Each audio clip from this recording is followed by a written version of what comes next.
itong training na ito, this will be an opportunity for both of you, teachers and learners, to expand your competencies.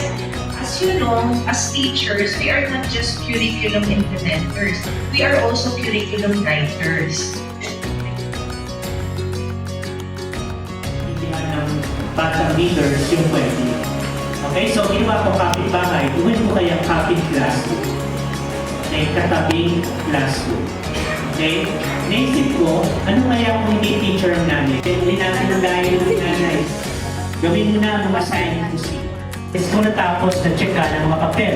Nagawan ko ng paraan na mabawasan ang trabaho ni nanay. Tinulungan siya ng nanay niya.